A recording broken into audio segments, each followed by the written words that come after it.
I'm Steve from Arrowquip. We're going to give you a video demonstration today on how to convert a left-handed Q-catch chute to a right-handed configuration. And the tools that you will need to do this is you need an Allen key and a 15/16 wrench, and that's for these shoulder bolts. And all the other nuts and bolts are 3/4 wrench and 9/16 wrench. Now there's two components that will be needed to complete this configuration change. One of them is the squeeze lock box, and the other is this bracket, which is called the Fandangle, which is used to release the lock box. And just a small note, when you take all your nuts and bolts off, put them in a bucket so that you're not like me and go and lose some. Now just a note, if you want to do a right-hand configuration to a left-hand configuration, same steps, just in the reverse. Okay, so we'll proceed with it now. So the first thing you do is remove your shield.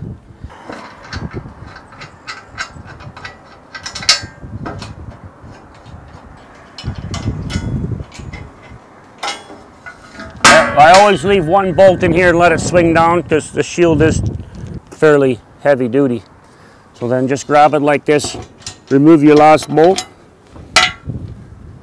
The next thing we'll proceed with is converting the head gate from left hand to right hand.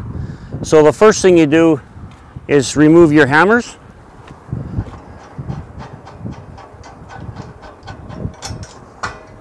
There's a UHMW washer in between. Don't forget to put that back.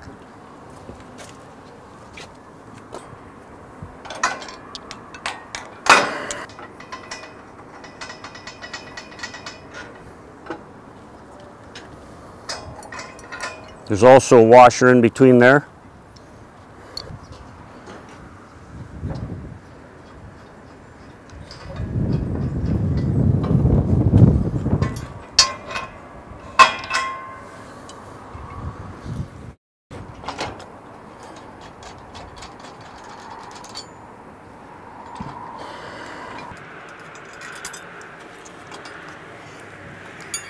Now go to the back of the chute here. Take your back pin out.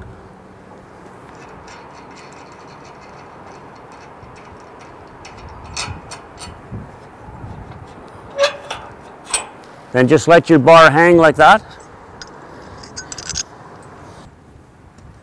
Take your control handle and slide it off.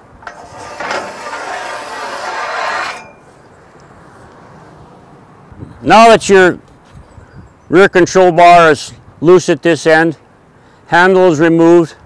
Before you slide it out, there's a little formed part here by your bushing that keeps this bar positioned properly. You have to remove it.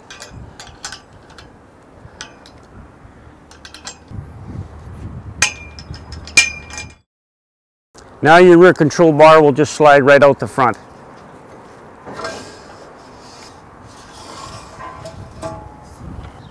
And the last thing to do is to remove your control tower, put it on the right hand side.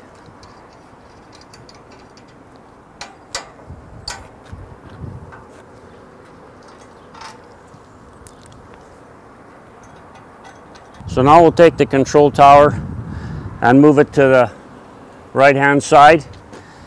Now when you go to put this on, you notice this profile is kind of in your road. So to save yourself the hassle of taking the bar out and switching around, you can just take this bolt out and give it a half turn.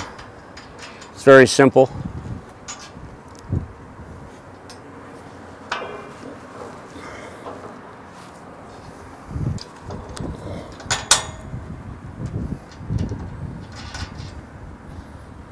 Now your hole is free. Put your tower in place. That. Now I got my fasteners. You got your 1/2x1 bolt in the bottom, and your flange nut. So you got your 3/8x1 bolts on top.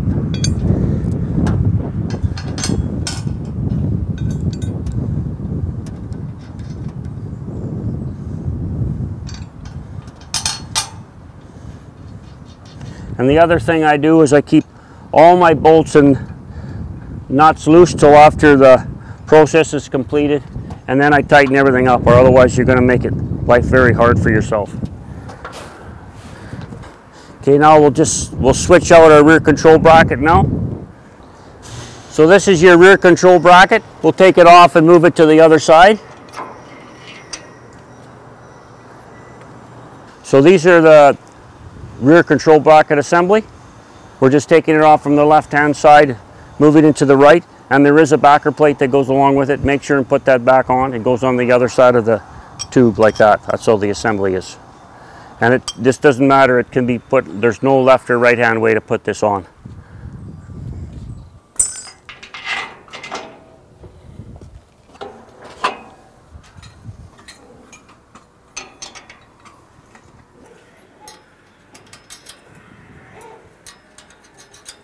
So now we'll put our rear control bar in. Make sure your first plastic bushing is on and hard up against this profile. Then just take your bar, push it through the tower to about halfway. It will hold itself. Then take your second bushing and slide it on like that. Then continue bringing your bar through till your first bushing slides in. Then take your back pin and your handle. Make sure it's installed correctly and your wing bolt should be facing you. And you can use it as a little handle like that. Lift it up, install your pin, put your 3/8 bolt in.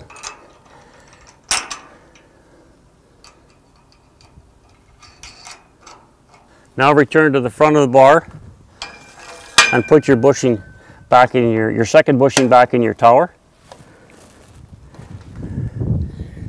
And then remember that little form profile we have, it goes on, and that's what keeps it secured in the right position. It's very important that it goes on. And this is your bracket, and it's important that that short leg, that flange, goes up hard up against your plastic bushing. And you've got a slot there for adjustment.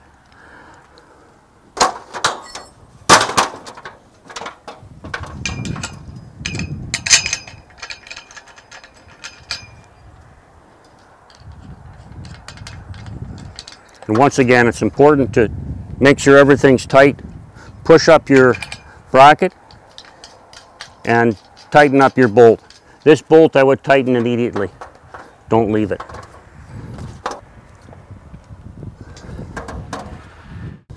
So now take your big main profile and slide it on the end of your rear control bar, and make sure that that's put on in this way here, otherwise your head gate won't work at all. So just don't let it fall on your head.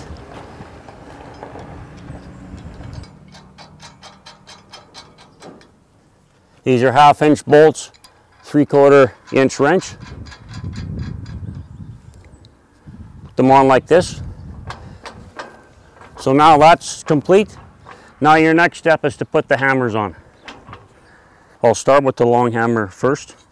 I usually prep my hammer like that, put my 1/2 inch bolt on and the washer next to it there.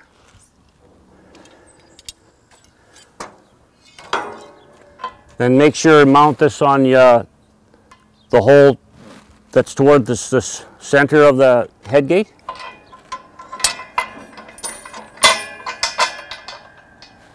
Like that. Then just thumb on your 1/2 inch nut.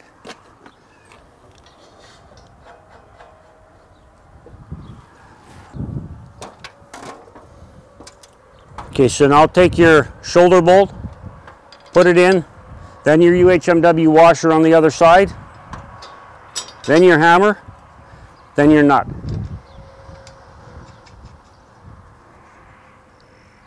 Like that. We'll tighten up that later. So now we'll start with our short hammers. Assembly is the same. You got your bolt and your washer on the inside of the hammer on the inside of that slot there.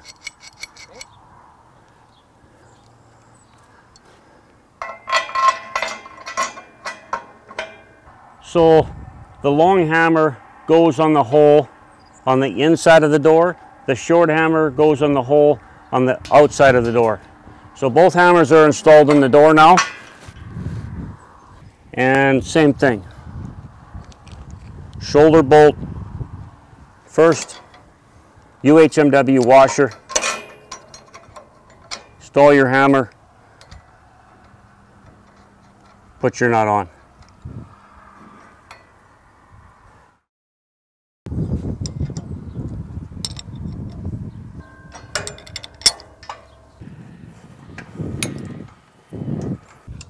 Don't over tighten your shoulder bolts or you'll create a little bit of friction on your head gate.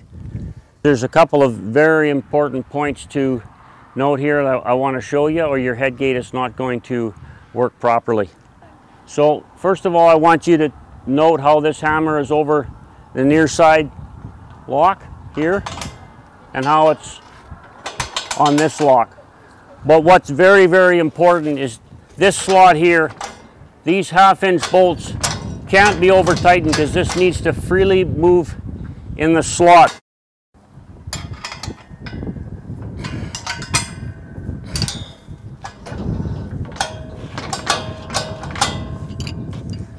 Because if it's tightened up too much, as I did on this one just for demonstration purposes, and it's not allowing it to slide, your head gate's either not gonna catch or it's not going to release properly. So make sure that those bolts are loose enough that it has no friction sliding on them slots. There we go there. Nice and free. So the next step is to take our squeeze handle assembly and our bracket that releases the squeeze lock box. We'll take it to the right hand side. So the first thing is to remove this bracket. Same thing, 1/2-inch bolts, 3/4 wrench. Take off your bracket, and remember that this is the bracket that you have to order. You need the right hand configuration. So now that your bracket is off, that releases your lock box, take out your 2 bolts here.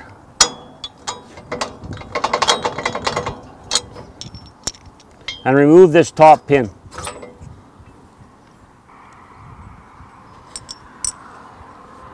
And then just take this bar, tilt it a bit out to get past this bracket and lift. Got?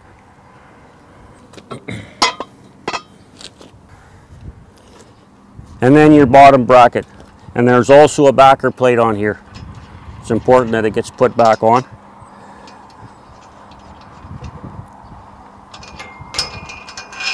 This is what the assembly looks like.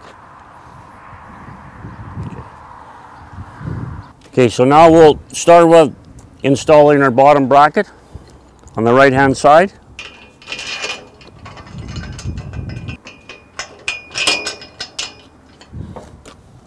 Don't forget your backer plate and your nuts.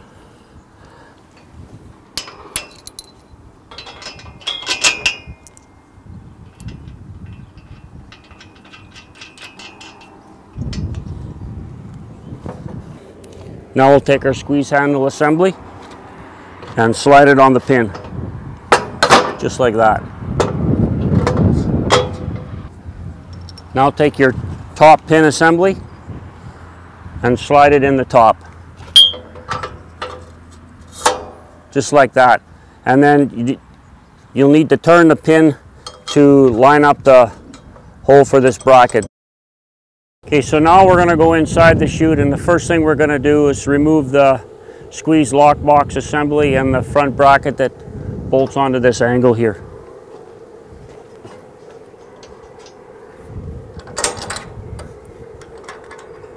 Just remember, I pre-loosened all my bolts, that's why I can thumb them off.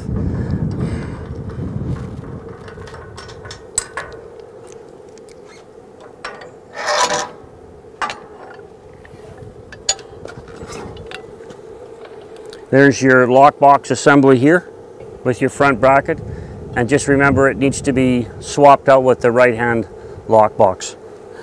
So you've got your top linkages up here. You've got one linkage that runs on the diagonal. It has to be swapped the other way along with the bolts. So I'll do that right now. So take out your longer bolt here. It won't fall on you because it's still bolted on at the back. Go to the other side. Take it off there. Take out your shorter bolt. Then go to the back.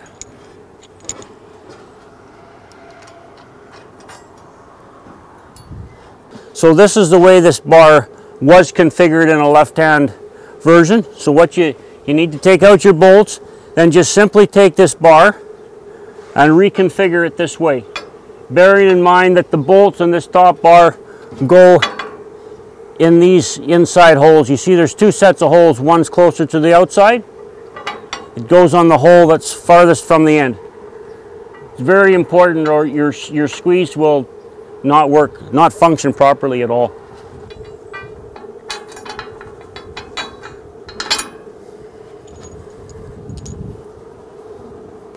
So the back bolt's in. Now we'll go to the front. Take your longer bolt.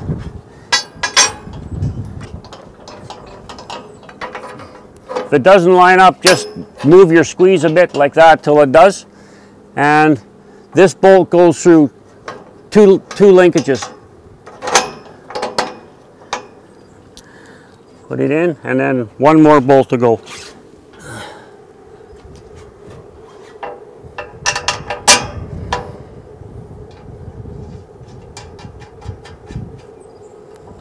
There, your linkages are swapped over.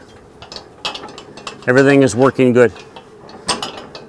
You should be able to double check yourself. Come to your working side and you should be able to easily move your squeeze like that. Because if it's hooked up backwards, you'll notice when I try to operate the off side, it's a lot more difficult. So it's very important that that diagonal 1x1 is put the other way. So now that our 1x1s are swapped over to right-hand configuration, the left-hand lockbox assembly is taken off. I've reconfigured it with the right-hand lockbox. So now we'll proceed with this installation. I got it all prepped. I got my bracket that bolts on the angle all already on here. My long bolt that goes through my bracket by here is on. So the first thing to do is just lift your box up and put this bolt in first. Just drop it in this bracket right here. Just like that. Okay. Then line up this bracket, there's two holes here. And just a note, you should open up your Q-catch doors to give yourself lots of room to work here.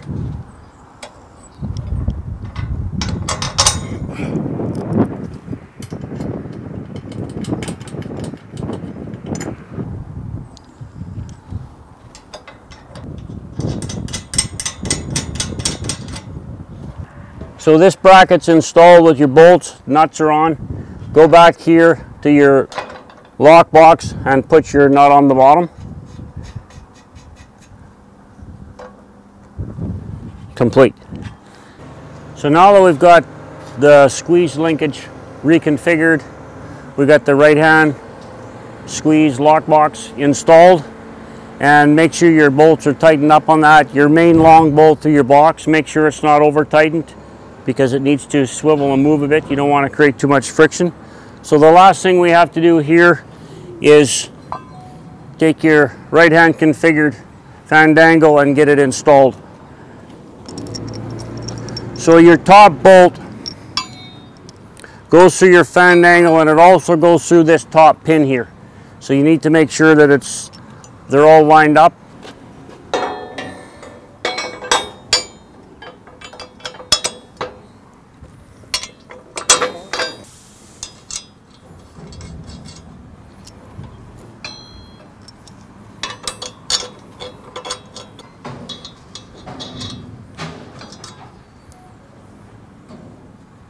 Okay, your Fandangle bracket is now bolted on.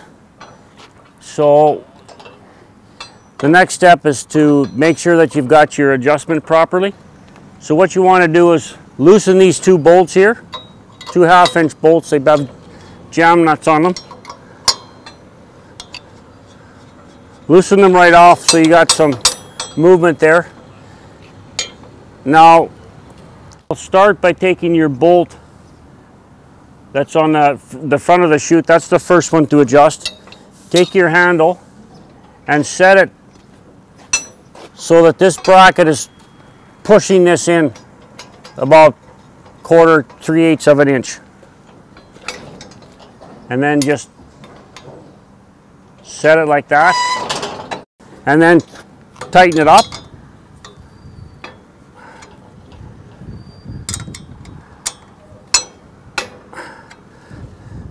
Now we have to adjust it for margin for that pin so that when we squeeze it in, we're not too far away from the pin, and when we open it up, we're not pushing the pin too far.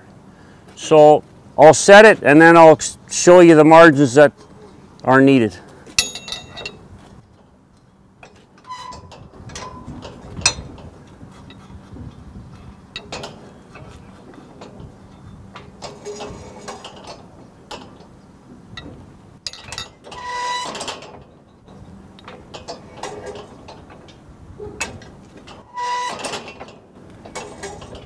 So now I've got my bolts adjusted. So when I go to squeeze the animal, operate the squeeze, pushing it in, that should have about 3/8 to a 1/2 inch margin. When I go to release the squeeze, it should push that pin approximately 1/4 of an inch. And then it should work. It should work fine. You can see that it operates nice and smoothly. And then just make sure that you jam your lock nuts, or otherwise it's going to get out of adjustment on you.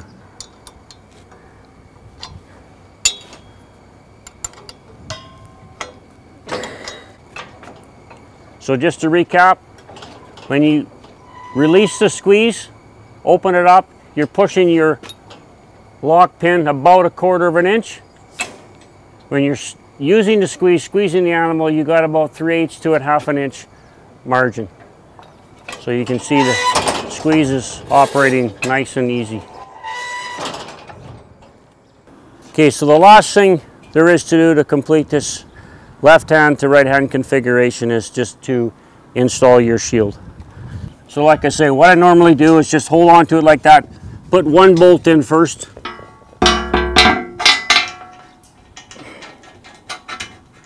put it in loose, grab the rest of your bolts, swing it up into place.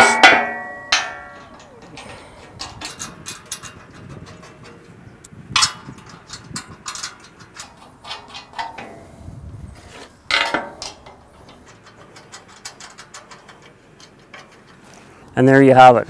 We just like to make a point, if you have any questions or any difficulties, be free to call Arrowquip and talk to client care, and we'll be more than glad to help you out and answer any questions that you might have. Thank you for your time.